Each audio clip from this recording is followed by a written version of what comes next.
vibrações do espaço visitando a Terra.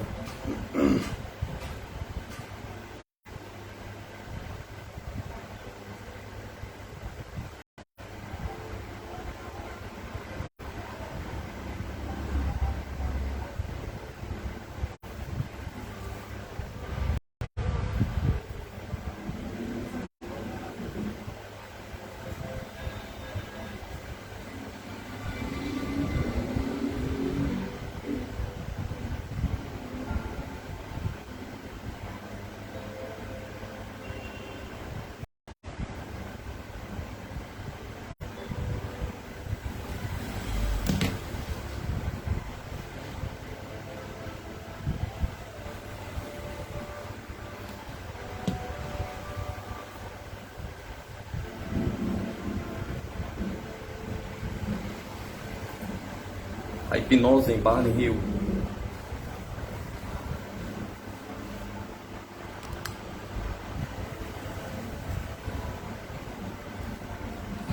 Barney relatou sobre hipnose detalhes da viagem de ida a Montreal e a Niagara Falls e o começo da viagem de volta até a proximidade de Lancaster, onde houve a primeira observação do estranho objeto voador. Pouco tempo depois do começo da observação, Barney começou a ficar preocupado com a presença do estranho objeto. Eu estou começando a me sentir alarmado. Eu espero encontrar algum tráfico, algum carro, ao ver o policial estadual.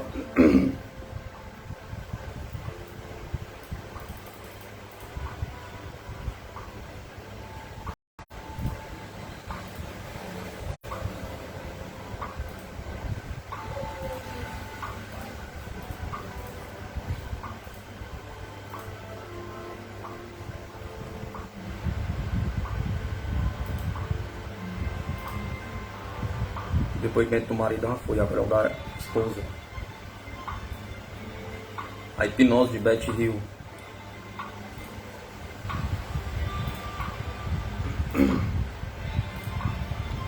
A hipnose em Betty ocorreu de maneira similar à de Barney. Ela relatou os eventos anteriores à abdução de forma clara e objetiva. Ela descreveu a partir do seu ponto de vista os momentos iniciais do avistamento, até o momento em que ouviu o estranho bip, seguido pela sonolência e letargia, recordados naturalmente. Ela descreveu o momento em que Barney saiu do carro, penetrou na escuridão para observar o estranho objeto. O momento em que voltou. Momento em que voltou visivelmente apavorado e o momento em que o carro entrou na rodovia lateral até o local onde a abdução ocorreu. Eu estou pensando que estou dormindo, tenho que acordar, eu tenho que acordar. Eu não quero dormir, eu continuo tentando. Eu tenho que despertar, eu não quero dormir, eu tento e volto novamente. Eu continuo tentando, eu fico tentando acordar. Nesse trecho da hipnose, Betty altera seu tom de voz. Então eu consigo, eu abro os olhos e eu estou andando por entre as árvores. Apenas abri rapidamente os olhos, então fechei-os novamente. Mas que eu esteja dormindo, nós estamos andando. Na sequência dessa sessão, ela relata que foi escoltada por entre as árvores até uma nave pousada no campo. Havia 2 homens à sua frente e um terceiro logo atrás dela. Em dado momento, ela olha para trás e vê o seu marido, Barney, ser amparado por 2 dos tripulantes em direção ao objeto. Barney aparentemente estava inconsciente, pois seus olhos estavam fechados. Nesse momento, ela ficou irritada com o tratamento dado ao marido e tentou falar com ele, em vão. Barney acorda. Um dos seres que vinha logo atrás exclamou em inglês: "Oh, o nome dele é Barney?" Perguntou se em inglês. Betty, furiosa, apenas falou: "Isso não é da sua conta." Diante da reação de Betty, ele falou para que ela não tivesse motivo para ter medo, pois eles apenas queriam fazer alguns testes, e assim que eles terminassem, o casal seria levado de volta ao veículo. Nós continuamos pela floresta, para a nave no solo. Era de metal, oval ou algo assim. Você sabe, era brilhante. Era noite e muito luar, não era tão claro quanto o dia, mas eu podia ver, ele estava no solo. Havia uma rampa que descia, era grande, havia uma clareira da floresta, com árvores ao redor. Eu pensei que iria fazer um inferno lá fora se pudesse, e eu não conseguia. Esse homem estava ao meu lado, tudo que eu podia dizer era: Barney, Barney, acorda. Barney, Betty Hill, também foi submetido a exame médico a bordo da nave. Nós subimos a rampa e entramos e havia um corredor. Havia uma porta e havia uma luz lá dentro. E havia uma sala e havia uma luz dentro desta sala. Era uma luz azulada. Eu queria que eles colocassem Barney e eu na mesma sala. Quando eu subi a rampa e entrei no corredor, Barney estava atrás de mim e eu comecei a entrar na sala. E apenas comecei. Eles levaram Barney. Havia 2 homens, os primeiros 2, e então havia 2 homens na minha frente e 2 de cada lado da porta. O homem que estava ao meu lado mostrou-me a porta e eu passei. E ele veio atrás de mim e os outros ficaram com Barney. Nós entramos nessa sala e alguns dos homens vieram junto com esse homem que falava inglês, pararam por 1 minuto. Eu sei que eu não sei quem eles eram, eu acho que eram tripulantes, mas apenas ficaram pouco tempo. O homem que falava inglês estava lá e outro homem aproximou-se, eu não o tinha visto antes. Eu acho que ele era um doutor. Existe um banco branco, é branco? Perguntou. Eu não sei se é branco ou cromado. Existe um banco e eles me colocaram no banco. Existe um pequeno suporte. Minha cabeça está apoiada no suporte. Eu tinha um vestido azul e eles levantaram a manga do meu vestido e eles olharam para o meu braço. Aqui eles olharam para o meu braço. Eles viram meu braço e olharam para ele. Eles têm uma máquina, eu não sei o que é.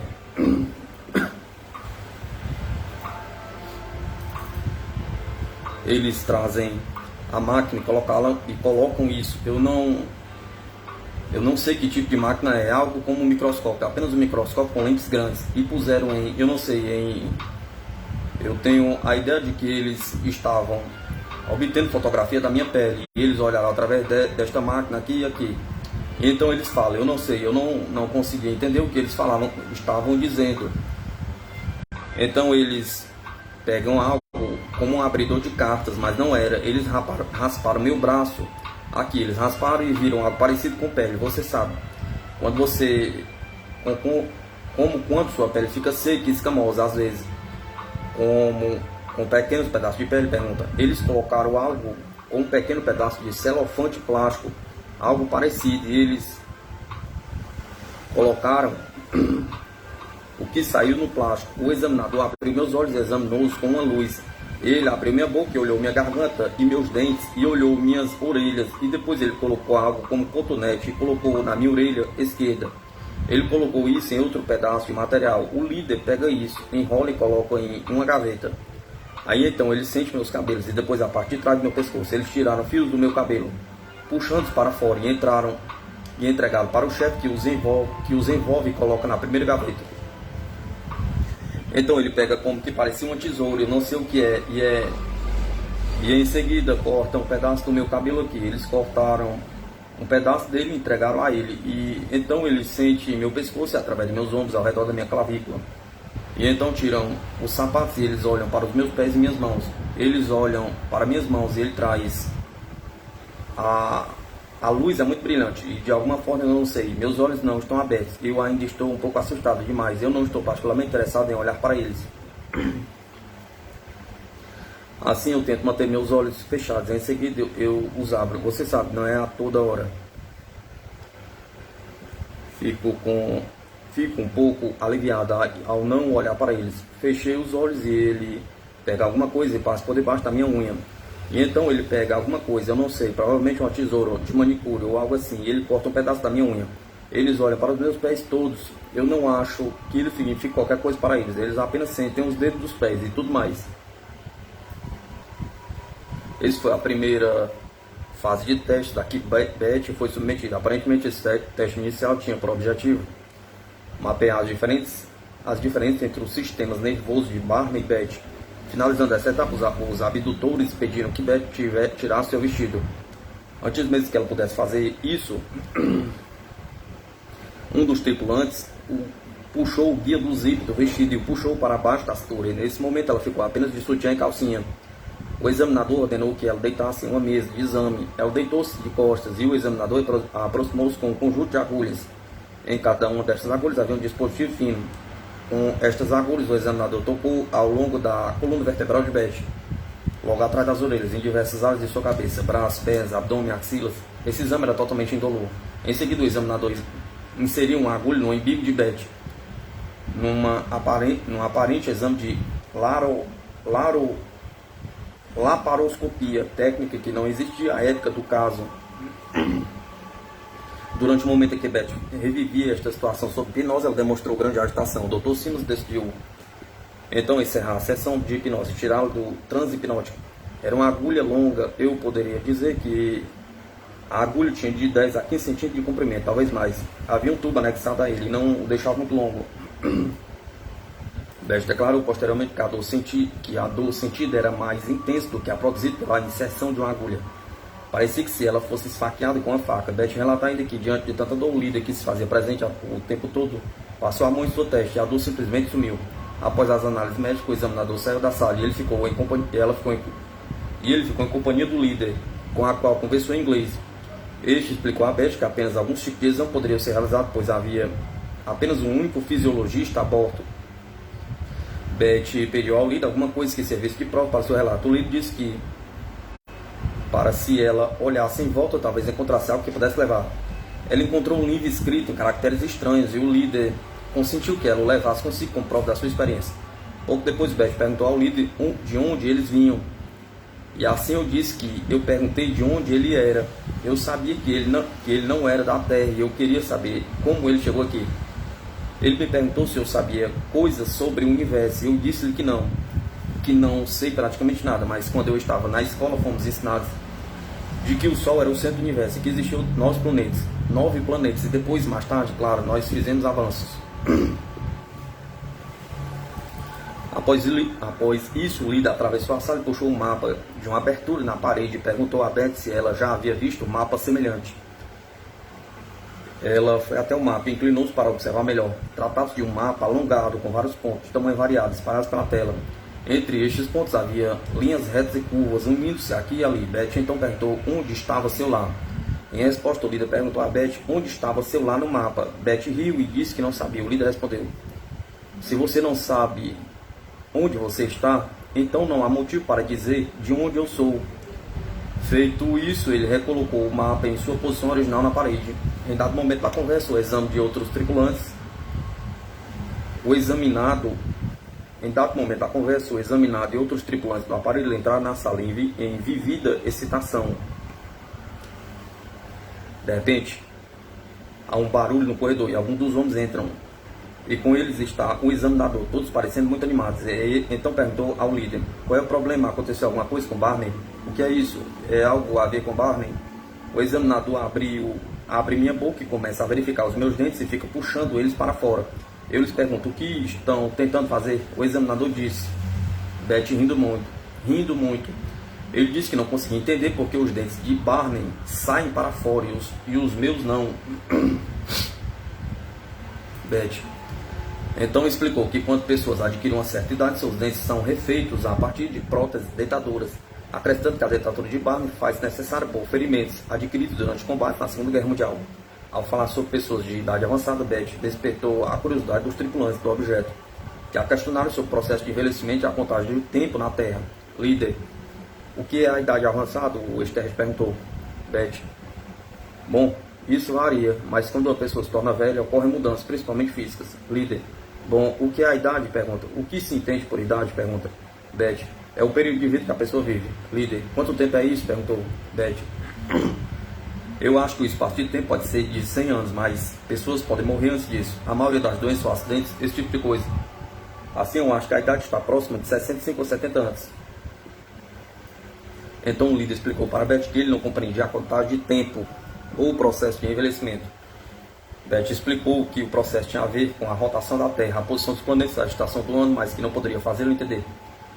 A volta para o carro. Após o exame físico do casal, a rápida conversação de Beth com o líder, eles foram levados de volta ao veículo. Antes de Beth ser levada ao veículo, um dos tripulantes tomou um livro que ela tinha intenção de trazer como prova de sua experiência. Tal fato a deixou furiosa. Ela não foi informada que suas memórias seriam apagadas. Beth, furiosa, declarou: você pode pegar o livro, mas você nunca pode me fazer esquecer isso, porque eu irei me lembrar disso, mesmo que seja a última coisa que eu faça. Em resposta, o líder riu e declarou: talvez você se lembre, eu não sei. Eu espero que não. Mas talvez você lembre, mas não fará nenhum bem se você o fizer, porque Barney não quer que se lembre de nada. E não é só isso. Se ele lembrar de alguma coisa, ele vai lembrar de forma diferente de você. E tudo que vocês declararam soará confuso e não saberão o que estará certo. Seria melhor esquecer isso. Após as últimas conversações dos tripulantes do objeto, escoltaram o casal de volta para o carro. Barney foi levado antes, sendo escoltado por vários tripulantes, ao passo que Betty foi escoltada apenas pelo líder. Barney foi levado semi-inconsciente até o carro. Lembra-se de ter sido amparado por 2 tripulantes, caminhando algum tempo até o carro onde foi deixado. Pouco depois lembra-se de ter visto Betty aproximando-se do carro em companhia do líder. Os tripulantes afastaram-se do veículo onde estava o casal e pouco depois observaram o aparelho decolando, emitindo intensa luz de cor alaranjada. Barney ligou o carro e dirigiu-se até a rodovia, retomando a viagem e finalizando o período de amnésia recém-restaurada. O caso Bart e Benny Hill é o primeiro caso de abdução a ser divulgado a nível oficial. Trata-se de um caso repleto de comprovações e evidências diretas e indiretas, atestando o relato do casal. Vejamos alguns detalhes de cada uma delas. A primeira evidência relacionada ao caso refere-se às estranhas marcas encontradas no automóvel do casal. Traços de marcas polidas circulares com poucos centímetros de diâmetro dispostas na lataria do veículo. Em 20 de setembro, Betty telefonou para sua irmã, Janet, e relatou o fato acontecido na noite anterior. Janet sugeriu que o casal fizesse um simples teste com bússola no carro para verificar alterações magnéticas no veículo. Betty fez o teste e descobriu numerosas marcas lustrosas ao longo da lataria do carro. Ao aproximar-se a bússola destas marcas, ela girava descontroladamente. A irmã de Betty, Janet, e alguns parentes visitaram Betty dias depois de todos refizeram os testes que foram testemunhados também por vizinhos do casal para descartar a possibilidade de a bússola estar induzida de alguma forma pelo casal e seus familiares. Eles deixaram a bússola repousar sobre as marcas e mesmo assim ela girava descontroladamente. Eu peguei a bússola e fui até o carro. Barney se repousou aí, dizendo que ele estava tentando esquecer o que aconteceu. Ainda estava chovendo, mas eu podia ver meu carro claramente, sob a luz da rua, em frente da minha casa. Eu andei ao redor dele, segurando a bússola, e não sabia o que eu estava procurando. Quando eu passei por ele, vi muitos pontos altamente polidos, de tamanho de $0,5 ou dólar de prata. O carro estava molhado da chuva, mas estas marcas eram perfeitamente visíveis. Eu, me perguntando o que seria, coloquei a bússola sobre eles e comecei a girar e girar. Eu pensei que devia ser devido à forma com que eu estava balançando a bússola. Então eu coloquei no carro e tirei a minha mão. A bússola estava realmente girando e continuou a girar. Como eu estava vendo isso, eu fui acometido de um terror profundo. Eu estava ali, em pé na chuva, sob a luz da rua, dizendo para mim mesmo: não grite, mantenha calma e não tenha medo, está tudo certo. A segunda evidência a favor do relato do casal refere-se ao sapato de Barney, que, embora novo, apresentava apresentava-se arranhado do bico e na parte superior, tendo restos de plantas e terra, evidenciando que ele foi arrastado na posição vertical por uma área coberta de vegetação. As marcas verificadas no sapato condizem com o depoimento de Betty de que Barney estava inconsciente, sendo amparado por 2 tripulantes, tanto na parte inicial quanto na parte final da abdução. Refere-se também à amostra de plantas encontradas na barra da calça que Barney vestia na ocasião. Uma quarta evidência a favor do relato do casal origina-se em documentos da Força Aérea Americana. Neste documento encontra depoimentos civis, militares e informações sobre o caso, OVNI captado por radar, todos na mesma região, dia e horário em que a abdução ocorreu. Uma quinta evidência refere aos relógios de Barney e Betty, que funcionavam perfeitamente bem e eram movidos a corda. Após a abdução, constatou-se que eles pararam no mesmo horário, justamente no momento em que a abdução ocorreu, e apresentavam danificados. Eles jamais voltaram a funcionar depois disso. Uma sexta evidência a favor do caso refere-se à cadelinha de estimação do casal, que teve uma súbita mudança de comportamento e adoeceu logo após a abdução. Ela desenvolveu uma infecção epidérmica com um problema respiratório e muita agitação durante o sono. Uma sétima evidência a favor do caso refere-se à correia do binóculo que Barney portava. Na ocasião, antes do contato, ela apresentava-se perfeita, e já na manhã seguinte ela apresentava-se partida. A oitava evidência relaciona-se ao caso refere-se aos pesadelos de Betty, que assemelhavam-se aos verificados em veteranos de guerra e outros traumas emocionais. Eles eram constantes, repetitivos, muito vividos e tinham sequência lógica. Maiores detalhes sobre os pesadelos de Betty podem ser encontrados aqui. Efeitos físicos e fisiológicos em Barney. A nona evidência, na verdade, é um conjunto delas, todas verificadas em Barney Hill após a abdução são elas. Um ferimento nas costas de Barney Hill, descobertas pela manhã, logo após a abdução e ao chegar em casa. Este ferimento não foi dado muita importância devido à amnésia implantada no casal, que sequer desconfiava que a origem do ferimento estivesse relacionada à experiência. Uma segunda evidência envolvendo Barney Hill é um conjunto de 21 verrugas dispostas em círculo no preciso local onde Barney relata sob hipnose a colocação de um aparelho presumivelmente para a coleta de esperma. Barney examinou a região onde elas surgiram na manhã do dia 20 de setembro, pois se sentia contaminado. Na ocasião, ele não encontrou nada de anormal. Somente em fevereiro de 1962 é que as verrugas começaram a aparecer. Em 1964, por ocasião das sessões de hipnose regressiva, as verrugas cresceram e inflamaram, sendo necessária sua remoção cirúrgica. Foram feitos diversos testes para comprovar a opinião inicial do seu médico, de que o problema seria de origem venérea. Os exames deram como negativo para esta possibilidade. O primeiro especialista procurado recusou-se a removê-lo por nunca ter visto algo semelhante e o encaminhou para outro especialista, que as removeu, mas sem identificar a sua origem.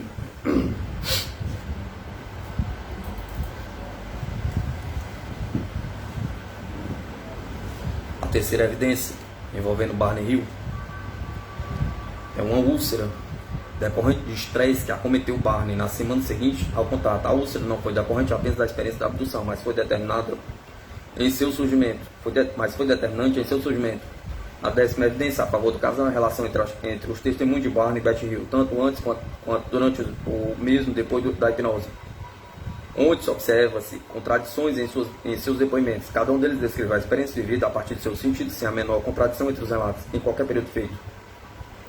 Mas talvez a evidência mais importante e impressionante seja um mapa estelar visto por Betty Hill e desenhado por hipnose, que anos mais tarde comprovou-se verdadeiro por uma astrônoma americana.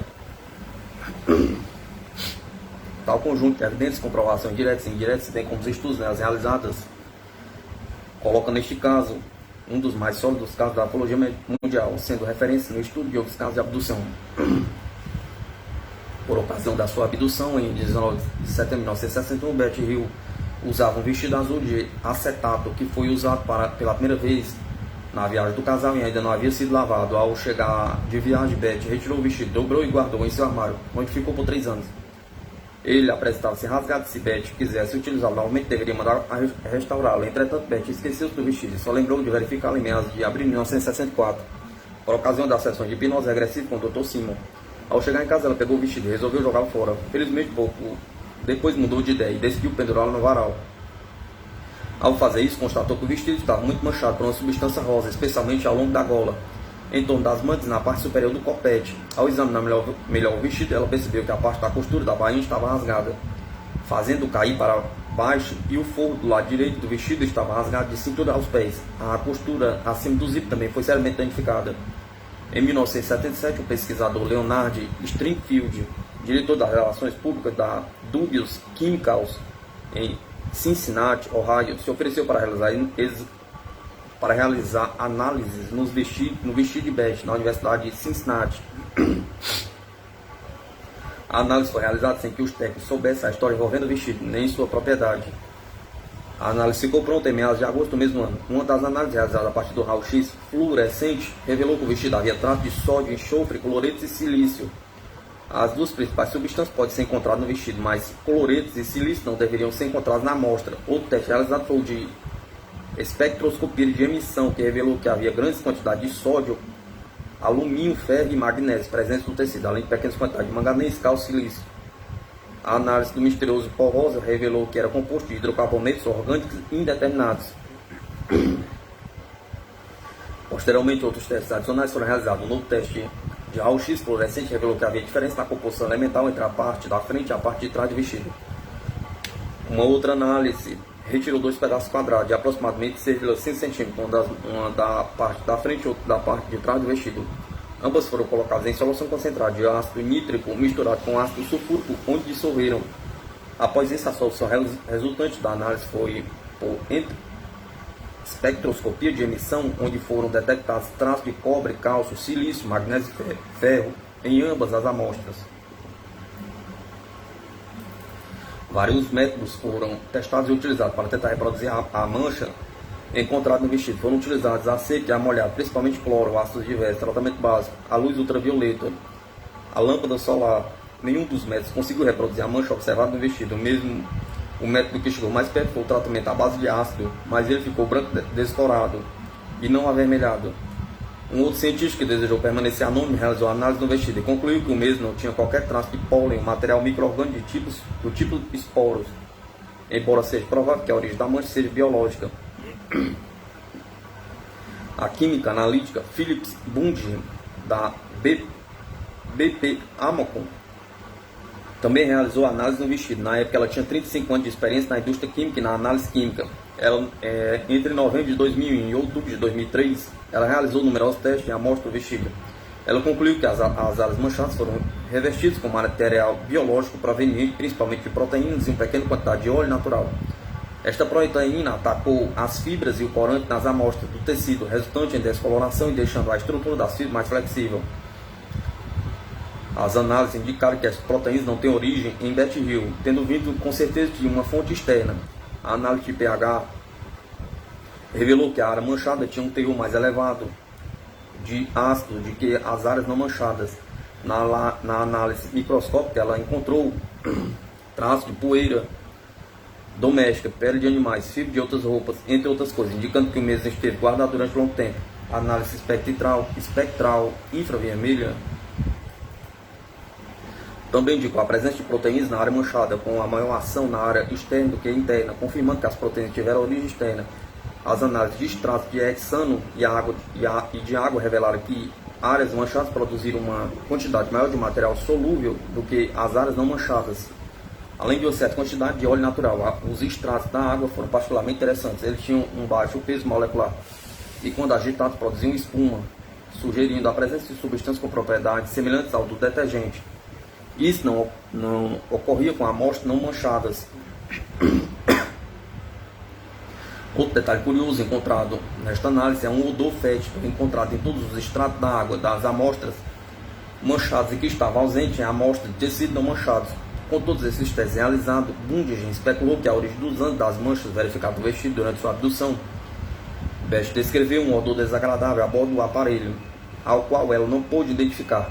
Bunge especula que a emissão respiratória dos tripulantes e suas eliminações oleosas acabaram por depositar-se no vestido de Beth. Além disso, as manchas nas mangas e no corpete encaixam-se perfeitamente com a descrição de Beth dos momentos iniciais da abdução, em que tentou reagir à abdução. Diante disso, dois tripulantes agarraram os braços de Beth com firmeza, um de cada lado, precisamente onde estes seres seguraram Beth. Existem manchas rosadas. Pouco depois, um dos seres puxa o vestido de Beth para baixo. E justamente onde ele segurou o vestido, existem manchas. Na manhã seguinte, outras áreas do vestido foram impregnadas e, consequentemente, manchadas quando Betty Hill dobrou o vestido para guardar no armário. Durante os testes realizados por Bunge, foi constatado que existia umidade nas áreas manchadas e essa umidade poderia ter criado um ambiente para que as proteínas tenham se mantido vivas por um longo tempo, resultando posteriormente no resíduo do pó rosa e mancha presente no vestido.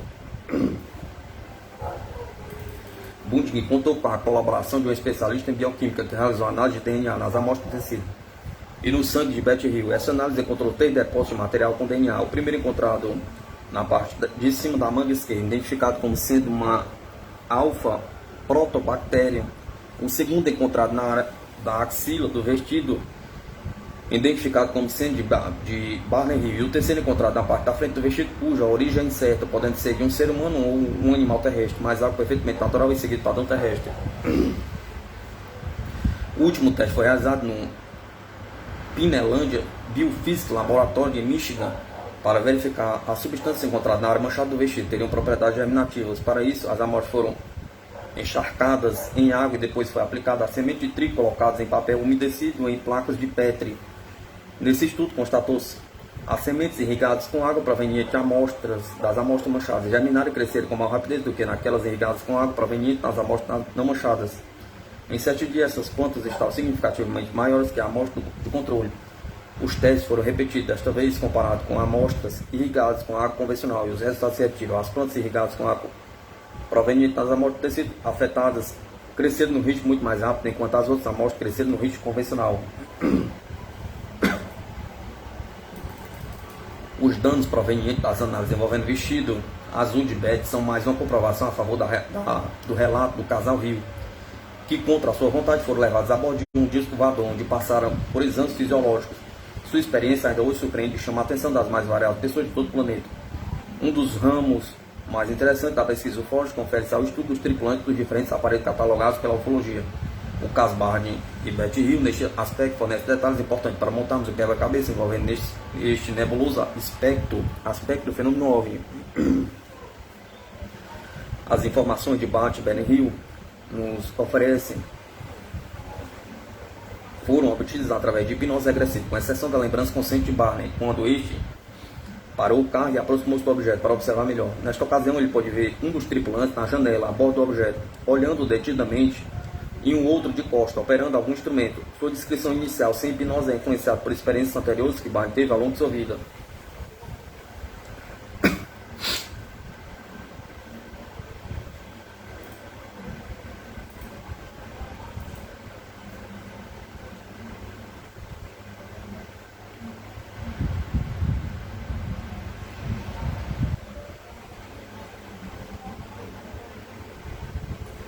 No primeiro momento, ele compara os tripulantes observados conscientemente a irlandeses que o tratavam, em geral, de forma preconceituosa, por ele ser negro. No segundo momento, ele compara os tripulantes do aparelho com soldados nazistas, devido à sua experiência com soldado na Segunda Guerra Mundial, e pela forma rígida e precisa com que os tripulantes se deslocavam. Mais tarde, sob efeito de hipnose, tanto Barney quanto Betty puderam descrever o ser de forma precisa, pois estiveram com eles por algumas horas durante a abdução. Betty Hill pôde oferecer maiores detalhes, pois ele manteve um contato cordial e mais amistoso para com seus abdutores. Barney, por sua vez, tentou resistir, foi dominado, ficando durante algum tempo em estado semiconsciente. Algumas fontes de linha cética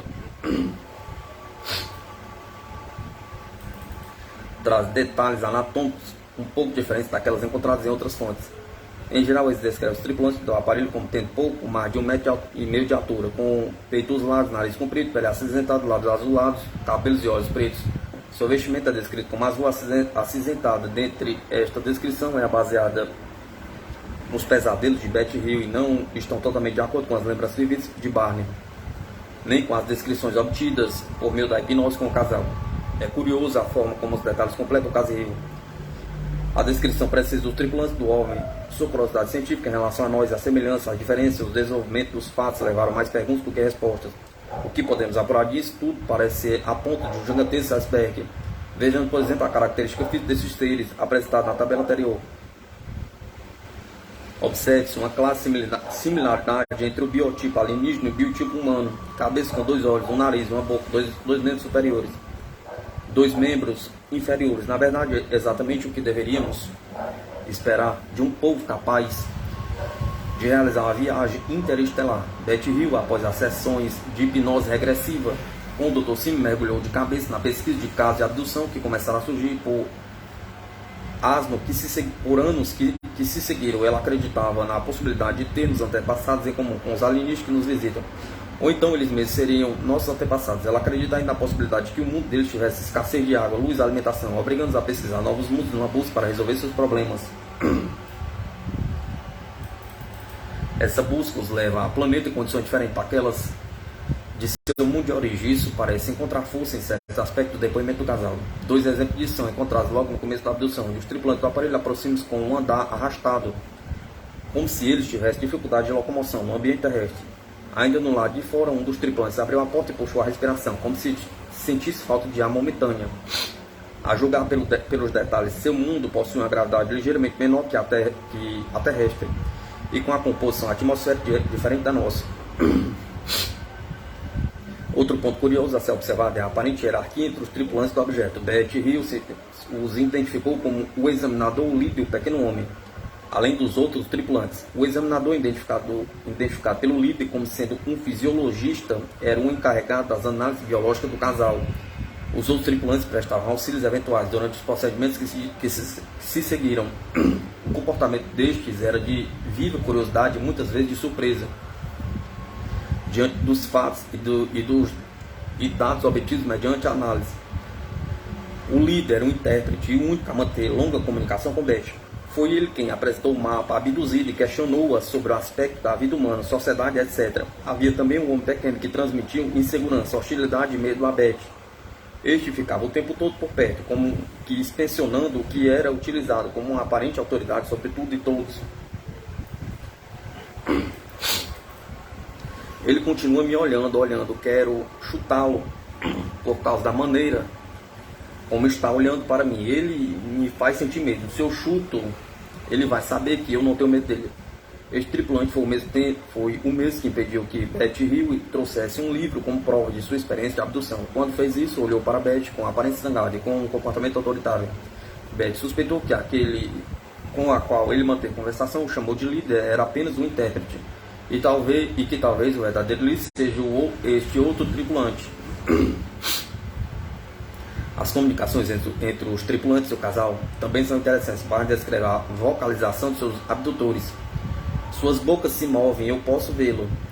Quando suas bocas moveram, emitiram sons que Barr descreveu como um som gutural. Eles abriram suas bocas, mas eles não estão falando comigo. Barr descreve que os seres comunicam entre si nessa língua estranha e diferente.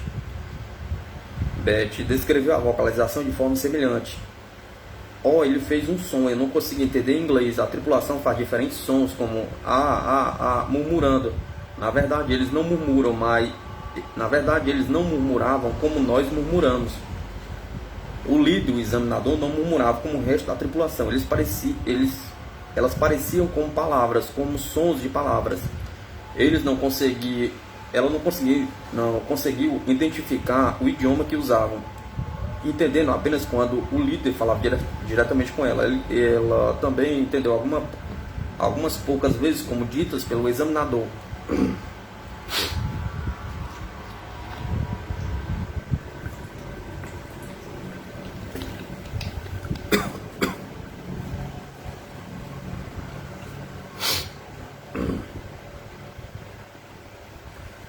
Alguns anos após a sessão de hipnose regressiva, um artista do estado de New Hampshire, David Becker, fez o retrato falado dos tripulantes a partir da descrição de Barney. Durante uma reunião na casa do artista, várias pessoas estavam presentes na ocasião.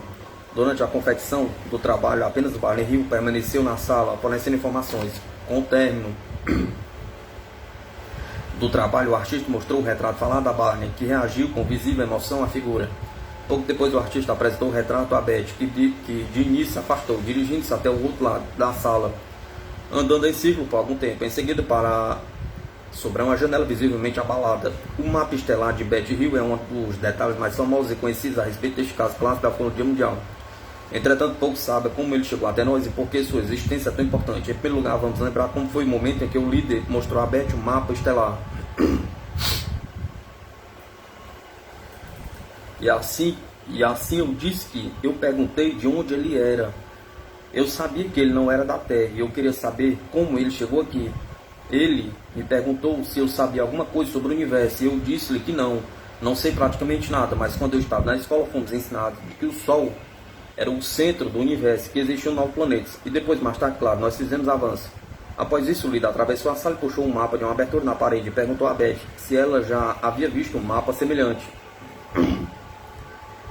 Ela foi até o mapa e inclinou-se para observar melhor. Tratava-se de um mapa alongado, com vários pontos de tamanho variado, espalhados pela tela. Entre estes pontos havia linhas retas e curvas, unindo-se aqui e ali. Beth então perguntou onde estava seu lar. Em resposta, o líder perguntou a Beth onde estava seu lar no mapa. Beth riu e disse que não sabia. O líder respondeu: se você não sabe onde está, então não há motivo para dizer de onde eu sou. Feito isso, ele recolocou o mapa em sua posição original na parede.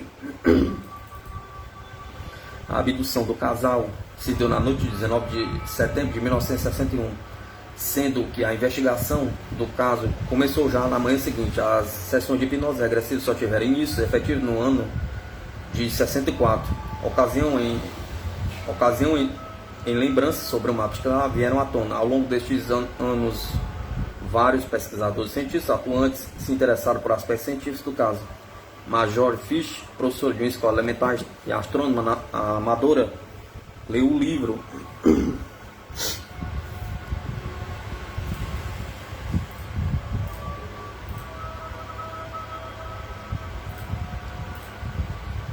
A Viagem Interrompida, de John Fuller, que relatava o caso Barney e Betty Hill. De imediato, ela ficou intrigada com o misterioso mapa estelar holográfico de 90 por 60 centímetros, descrito por Betty em 1964. 2 anos se passaram antes de ela finalmente encontrar uma fonte adequada para construir um modelo. Durante esse tempo, tudo referente à astronomia, exobiologia e hipnose foi rapidamente devorado pela dedicada pesquisadora. Vários métodos para a construção de modelos foram testados,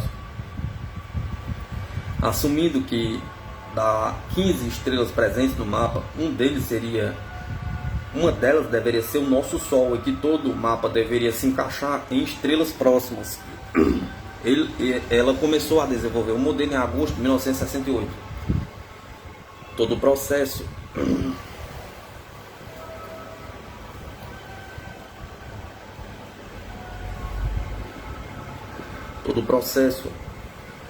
foi realizado sem um auxílio do computador. Ela copiou à mão coordenadas de aproximadamente 1000 estrelas próximas, esperando encontrar sucessivas vezes o padrão desenhado por Betty. Todas as estrelas se mostravam em um rádio de 55 anos-luz do nosso Sol. Várias estrelas foram excluídas do modelo por serem impróprias para o desenvolvimento da vida. Além disso, sistemas com estrelas duplas ou triplas não teriam condições favoráveis ao desenvolvimento de um meio ambiente favorável à vida, sendo também descartados. O estudo desenrolou-se nos anos seguintes, sem identificar positivamente um conjunto de estrelas que se adequasse ao mapa estelar de Betty Hill. Somente em 1972, com a publicação de uma atualização do catálogo estelar de Gliese, que é um grupo de estrelas, um grupo de estrelas surgiu. Um único grupo de estrelas que correspondia tanto no posicionamento das estrelas quanto nas características e posição angular ao que Betty Hill havia desenhado. Estas estrelas se encaixavam também no modelo tridimensional desenvolvido por Fischer a partir dos critérios favoráveis ao desenvolvimento da vida. Tudo isso respaldado por dados científicos atualizados que não estavam disponíveis na época em que o mapa foi desenhado por Betty Hill. Com a conclusão do trabalho, foi possível identificar as estrelas no mapa, bem como estabelecer as rotas já previamente desenhadas por Betty Hill em seu mapa. A tabela abaixo lista as estrelas que compõem o mapa e alguns dados importantes. Após a conclusão do estudo, vários astrônomos chegaram ao trabalho de Major Fish e surpreenderam-se pela precisão do mesmo. O Dr. David Sanders, do planetário Adler, Dr. George Mitchell, do Departamento de Astronomia da Universidade Estadual de Ohio, J. Hinck, Terence Dixon of Strasbourg, planetário, são apenas alguns dos nomes de astrônomos que comentaram muito positivamente o trabalho de Fish. Em dezembro de 1974, Terence Dixon publicou um artigo intitulado The Zeta Reticuli Incident na conceituada revista científica Astronomy. Nas semanas e meses que se seguiram, o editor da revista recebeu inúmeras correspondências, sendo algumas delas com ataques severos, notadamente oriundos do astrônomo Carl Sagan e de Steve Soper, devido à repercussão do artigo. Foi publicado um livreto de 32 páginas colorido com o artigo e os comentários recebidos. Mais de 10.000 exemplares foram vendidos em um curto espaço de tempo. Todos aqueles que comentaram ou criticaram tiveram seus nomes citados, incluindo Sagan, que ameaçou processar a revista, que ainda vendeu mais 8.000 exemplares. A entrevista com Betty Hill. Pergunta: se o Boston Herald não tivesse tornado pública a história de seu sequestro em 1965, você ainda assim teria cooperado na publicação de um livro referente ao incidente ou tomado público de alguma maneira? Pergunta Betty. Não, eu acho que a história teria ficado comigo, Barney e o Dr. Sim, mas claro, a história do Herald saiu fora do nosso controle, não foi feita com nossa permissão.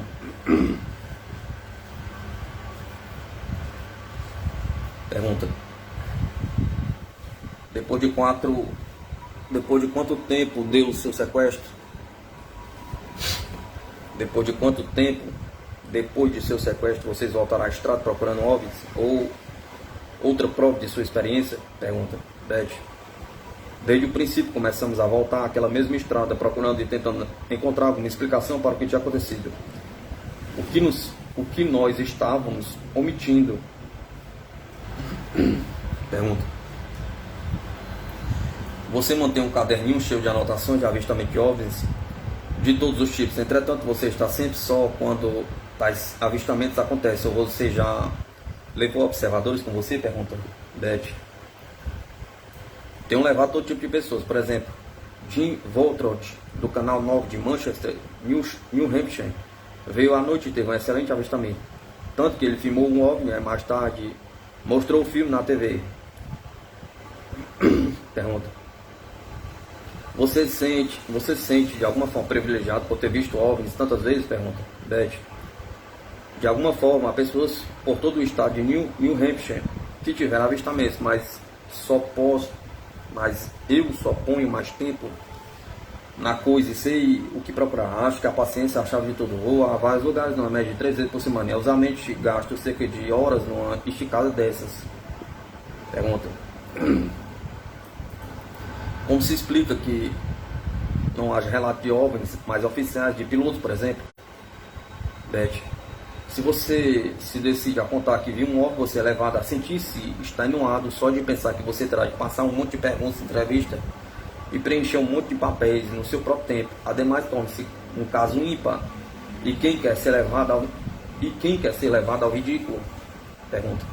Você pensa que o governo sabe mais do que ele está deixando transparecer? Pergunta. Beth. Eu suponho que o governo sabe um bocado. Ninguém pode me convencer do contrário. Pergunta. Na sua opinião, qual é a principal fonte de informação sobre OVNIs? Beth. Sem dúvida a APRO, Aerial Phenomenon Research Organization, em Tucson, Arizona. São totalmente profissionais e realmente sabem das coisas. Pergunta. Recordando um pouco alguma coisa relacionada com o incidente de 1961, que por uma razão ou outra possa não ter sido registrado no livro? Beth. Depois de uma busca mais ou menos contínua, finalmente encontramos o local da nossa captura em Campton, cerca de 15 a 18 milhas, 24 a 29 quilômetros de Indian Head. Preenchia perfeitamente nossa recordação, até por ter um solo de areia fina, que é altamente comum naquela área. Outra coisa que eu nunca mencionei no livro foi a história dos meus brincos. Cerca de 20 semanas depois do incidente do sequestro, voltei para casa com Barney e encontramos algumas folhas secas e um par de brincos meus sobre a mesa da cozinha. A casa estivera trancada e não tivemos ideia de como, porque eles haviam ido para ali. Pergunta. O que havia de significado nisto? Beth. Depois do nosso tratamento com o Dr. Simon, eu me lembrava com clareza do líder alienígena dizendo, ou talvez comunicando para mim, se quisermos, saberemos onde encontrá-la. Bem, esses brincos eram o mesmo em que eu usara à noite da captura, e ali estavam devolvidos para mim de alguma forma, com as folhas como lembrança do lugar onde a captura tivera lugar. Ao menos essa é a minha interpretação, a qual cheguei depois das sessões de hipnose. Antes eu não tinha ideia do seu significado. Pergunta. Quando o Barney estava observando o OVNI lá no campo em Indian Head, por que ele sentiu que ia ser capturado? Beth. Barney simplesmente recebeu a mensagem telepaticamente. Eu digo, recebeu a mensagem, querendo dizer que eles se comunicaram com ele de alguma maneira e disseram para ficar ali e ficar olhando. Quando a nave começou a descer, é que ele tirou o binóculo dos olhos e correu de volta para o carro. Pergunta. Qual a sua opinião sobre a série de sonhos que você teve depois do encontro? Beth. Acho que foi uma maneira natural de começar a lembrar do que o líder havia me instruído para esquecer. Isto é semelhante ao que acontece quando o Dr. Simon nos faz esquecer cada sessão realizada como dispositivo de segurança, para que não houvesse confabulação entre nós. O Dr. Simon sentiu que ao redor da marca de 10 dias começaríamos a nos lembrar de tudo automaticamente. Então ele insistia que o visitássemos cada 7 dias, se não tivéssemos tempo para uma sessão completa. Deveríamos ao menos ter um esforço na hipnose. Uma coisa interessante é que nos meus sonhos eu usava objetos mais familiares para descrever o que estava acontecendo. Por exemplo, nos meus sonhos eu pensava que subiria uma escada, mas sob hipnose lembrei-me de estar subindo uma rampa para entrar na nave. Pergunta. Qual é a sua opinião sobre o mapa estelar que descreveu sob hipnose e depois desenhou? Beth. Acho que tanto quanto se possa imaginar, as duas estrelas grandes conectadas por linhas grossas e múltiplas no meu mapa do Zeta Retículo 1 e Zeta Retículo 2, mas estas estrelas não podem ser vistas das montanhas brancas de New Hampshire. Na verdade, temos de estar ao sul da cidade do México para vê-las. Então, obviamente, este mapa não foi feito por mim, olhando o céu e desenhando. Pergunta. Sua experiência com OVNI e sua tripulação mudou sua vida de alguma forma? Beth. a não ser pela publicidade estouvada da revista Look e tudo mais. No começo e até depois, e até 2 anos atrás, quando me aposentei, diria que muito pouco. Continuei com meu trabalho como assistente social e do Estado e andei muito ocupado com isso. Mas agora, naturalmente, estou mais disponível para a imprensa, para receber os relatos de órgãos. E a minha série de palestras, vocês sabem, eu nunca recebi um tostão pelas conferências antes, mas agora eu estou aposentado. Achei que já era tempo de sol para ser paga pelo meu trabalho ufológico. Pergunta: você tem um agente agora? Beth: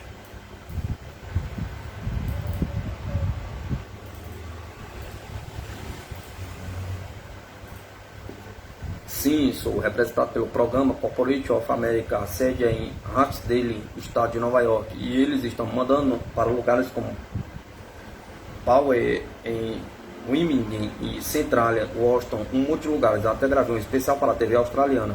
Pergunta: o que você sente sobre o filme Contatos Imediatos do Terceiro Grau? Beth: é divertido, mas estritamente Hollywood.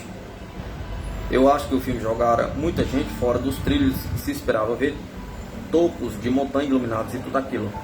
Pergunta: no filme o herói Roy Neary entra no Oscar como voluntário, mas e você?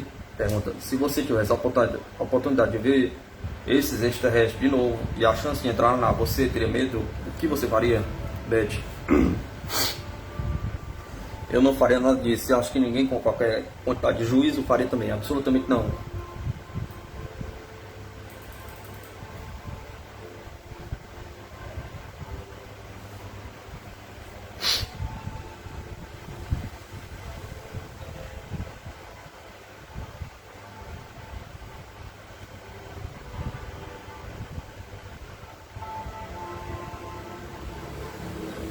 Pergunta: qual a versão cinematográfica dos extraterrestres?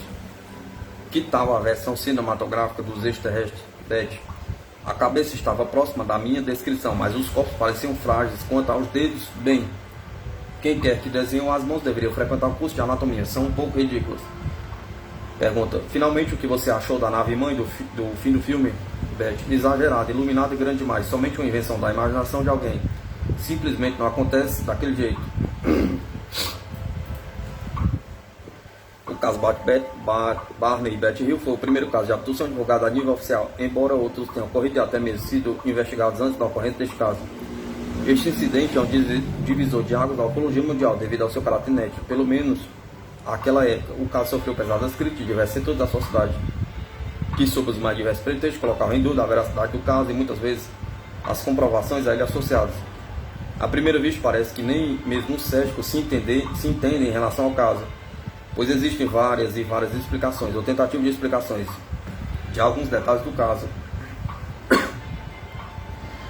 No melhor modus operandi, pseudocientífico encontram uma explicação para alguns detalhes, ignoram o que não podem explicar e extrapolam isso para o caso inteiro e para os demais casos ufológicos.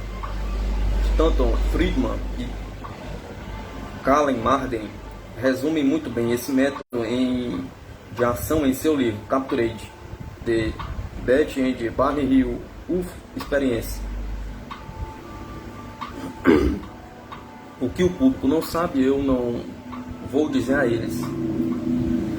Não me incomoda com os fatos, pois minha mente já está feita. Se alguém não pode atacar os fatos, ignore e ataque a pessoa. Faça uma pesquisa geral, uma investigação profunda. É muito problemático e a maioria dos jornalistas e cientistas jamais vão perceber a diferença. Em geral, críticas sobre ela giram em torno da alegação que não existe provas a favor para o fenômeno. Basta uma visita rápida à nossa seção comprovações aqui para perceber que o fenômeno é mais real do que eles pensam. E se tratando do caso Rio, existem várias explicações levantadas pelos mais diferentes nomes do ceticismo internacional.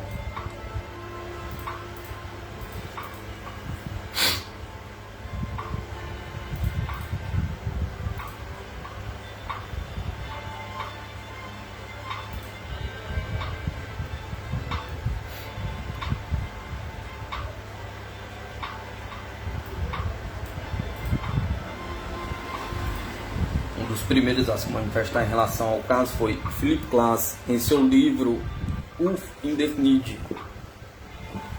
Indentfield, de 1966, afirma que o avistamento relatado pelo casal seria explicado como sendo fenômeno natural de natureza plasmática gerada por raios bola. Esta hipótese em verdadeira afronta à inteligência de um ser racional pensante desmorona quando levamos em conta as evidências físicas do contato, relógio danificado, doença da cadelinha Delsey, o ferimento nas costas de Barney, o conjunto de verrugas circulares da sua virilha, os vestígios do vestido, as marcas magnetizadas no veículo, etc. Posteriormente, em seu livro Proof Abductions, A Dangerous Game, tenta consertar o estrago afirmado que o depoimento de Barney originou-se de fantasia gerada pelos sonhos de Betty, que por sua vez teria originado-se em leitura de jornais e revistas. Para apoiar sua tese, ele afirma que em hipnose regressiva Barney demonstrava profundo terror em sua experiência, enquanto Betty mostrava-se calma, como se estivesse descrevendo uma ida ao mercado. A bem da verdade, tanto Barney quanto Betty tiveram, durante a maior parte de sua experiência, momentos de pânico que ocasionalmente cediam lugar à calma e tranquilidade, em decorrência da influência dos tripulantes do aparelho. É um claro exemplo do o que o público não sabe, eu não vou dizer a eles. Em debates públicos sobre o caso, Philip Klass procurou desacreditar o casal com táticas nada convencionais e até certo ponto questionáveis. Em certa ocasião, em debate com o ufólogo PhD Stanton Friedman, Klass levou uma folha de papel com vários pontos desenhados nela, com a alegação de que queria fazer um experimento científico para pôr em dúvida a qualidade do mapa desenhado por Betty. Stanton Friedman recusou imediatamente, afirmando que não se tratava de um teste científico, e sim uma manobra proposital para atacar o caso. Ele justificou alegando os seguintes pontos. Stanton Friedman não é Betty Hill, portanto, características como percepção, memória e estilo de aprendizagem são diferentes. Betty estava condicionada por uma hipnoterapeuta formando em psiquiatra e reconhecido internacionalmente, que a preparou para desenhar o mapa e somente lembrasse claramente dele. Betty descreveu o mapa como sendo uma espécie de holograma tridimensional com profundidade colorida, ao passo que o desenho de classe era pontos desenhados aleatoriamente com lápis em uma folha de papel, sem ir ligando aos diferentes pontos, como era verificado no mapa desenhado sob indução hipnótica. Outro sete que atacou levianamente o caso Hill foi o mágico James Randi. Randi declarou: parece evidente que a senhora Hill observou o planeta Júpiter, falou com seu marido para ele acreditar que era um OVNI, e depois imaginou que foi levado a bordo e feito esquecer suas experiências, que ela relembrou apenas depois de sonhar corretamente com o evento. Mas quando ela teve sua história aflorada, Betty Hill foi capaz de lembrar 3 anos após o evento que ela tinha visto o mapa de navegação na sala de controle e o desenhou para a posteridade. Este mapa é uma das várias afirmações que suportam o depoimento dos Hill. Esta declaração soa como imprecisa, falsa e enganosa a respeito do caso Hill. Primeiro, pelo fato de que o objeto deslocava-se de forma errática, tinha formato nítido, com luzes piscantes ao longo da fuselagem. Em dado momento, o objeto estava sobre o carro, embora em uma altitude considerável. Além disso, na época, a Lua, Júpiter e Saturno estavam bem próximos numa mesma região celeste, sendo visto por volta das 23 horas no céu a sudoeste, aproximadamente 45 graus acima do horizonte. Além disso, no dia seguinte, eles estariam ainda perfeitamente visíveis ao céu e certamente teriam se assustado pensando que o objeto os perseguia todas as noites.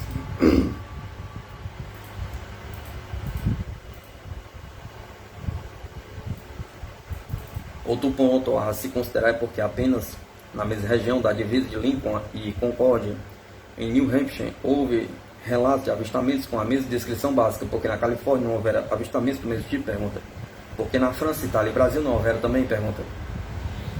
A resposta óbvia é que o objeto relatado na região de Lincoln, Concord, não era de um corpo celeste, e sim o que era realmente declarado pelo casal. Em outra declaração, Randi errou na forma ainda mais grotesca ao comentar o trabalho de Major Fish. Ela, como que reordenou o ponto de vista e retirou uma parte da constelação do retículo para facilitar a aceitação. Essa frase demonstrou o quanto Randi se aprofundou no caso no trabalho de Major Fish. Vários cientistas analisaram repetidas vezes o trabalho de Fish e ressaltaram a precisão e o nível de detalhes nele incluído.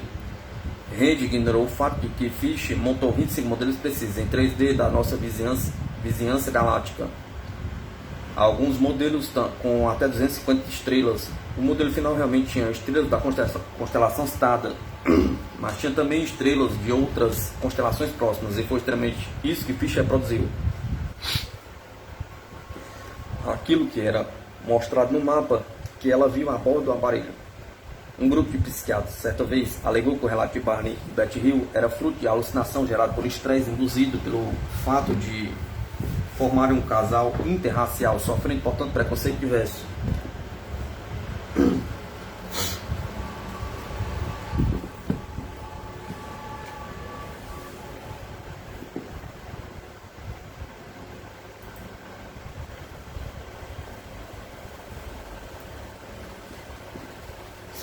Se buscarmos confirmar essa hipótese, veremos que ela não se sustenta, pois Barney e Betty eram sim vítimas de preconceito, mas nada que afetasse a vida do casal. Barney era muito querido pela família de sua esposa, em seu aparelho e em seu trabalho e em sua comunidade,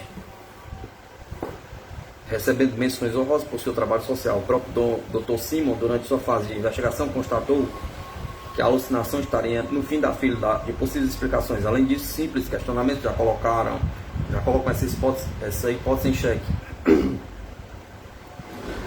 Por que outros casais raciais não revelaram a experiência idêntica? Pergunta. Porque na África do Sul, onde a segregação racial e o preconceito atingiram níveis que beiram ao absurdo, não aconteceram casos semelhantes? Pergunta.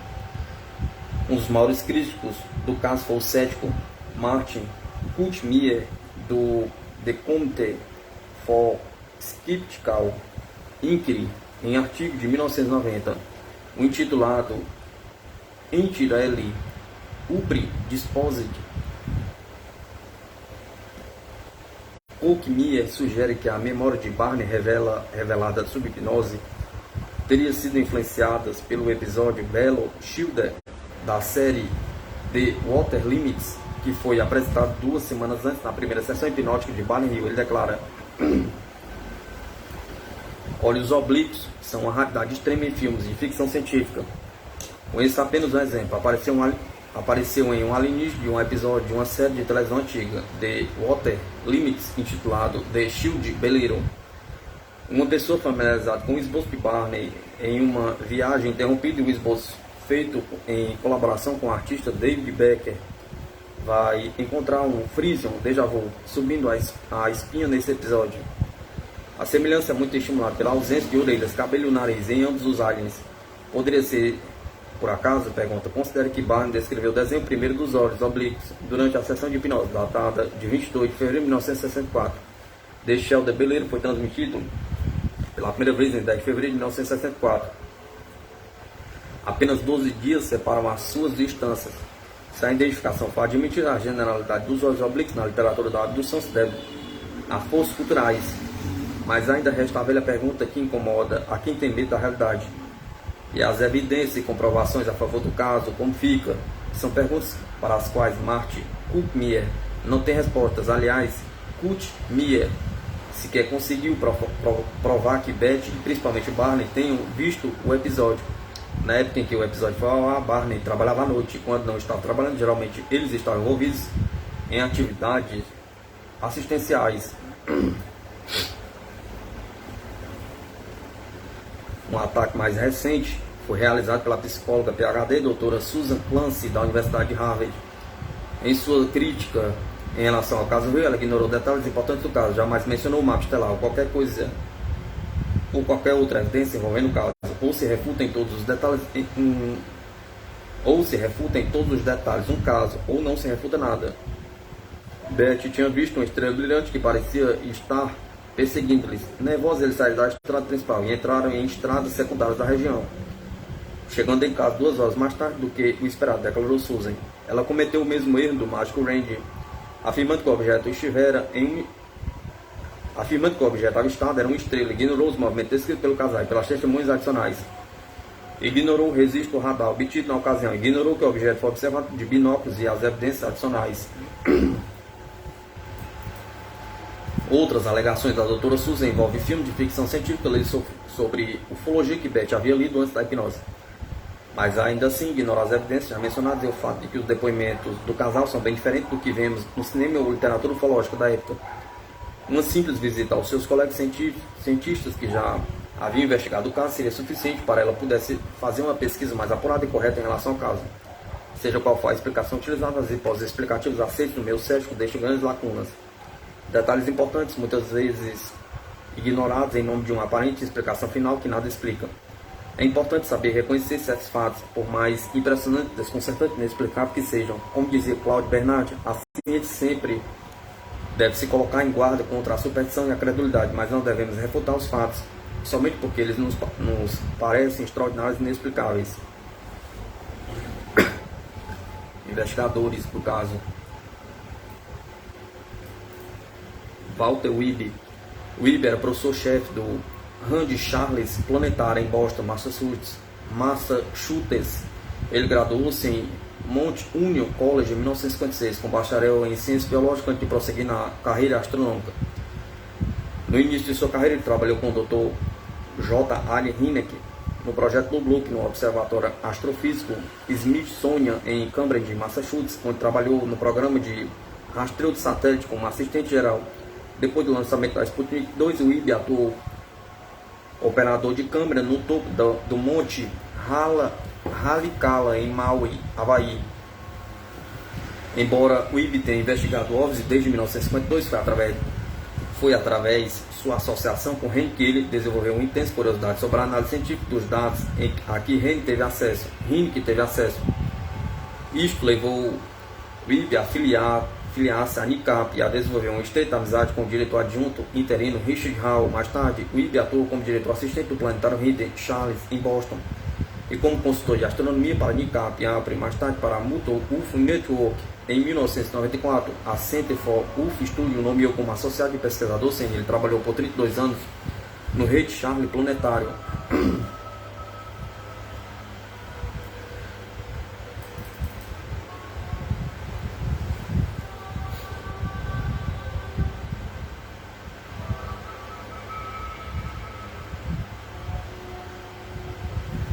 O pesquisador Benjamin Simon era um imigrante russo que veio para os Estados Unidos com seus pais quando ainda era um garoto.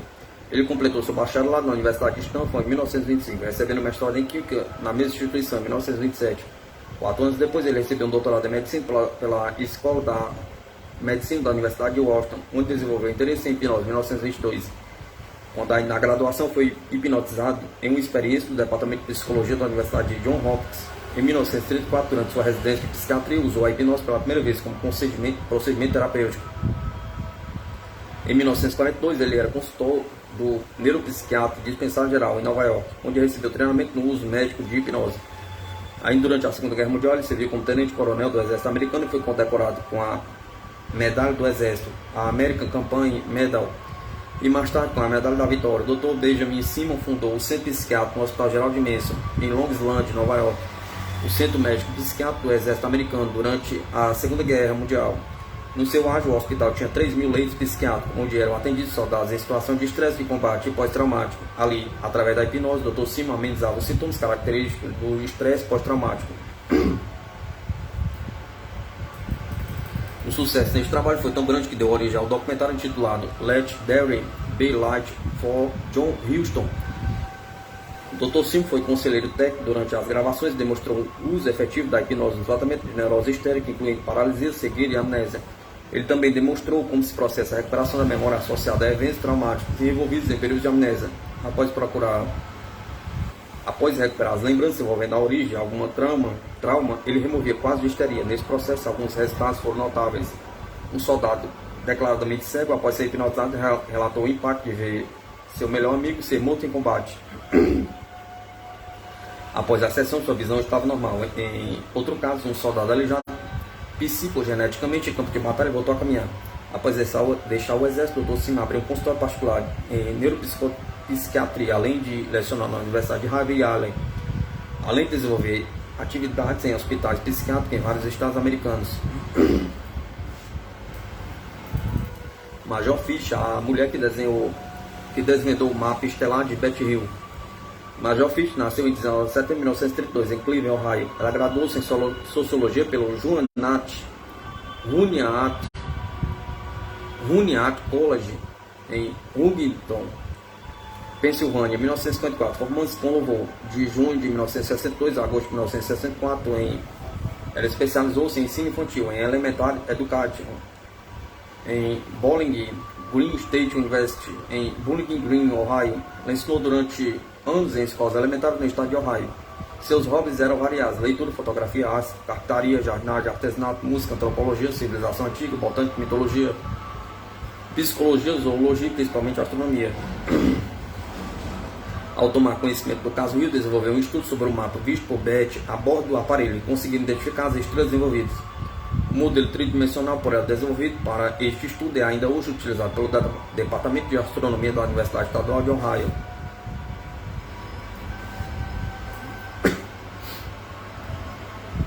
O caso Bat-Bering Hill, civilizações do espaço visitando o planeta Terra.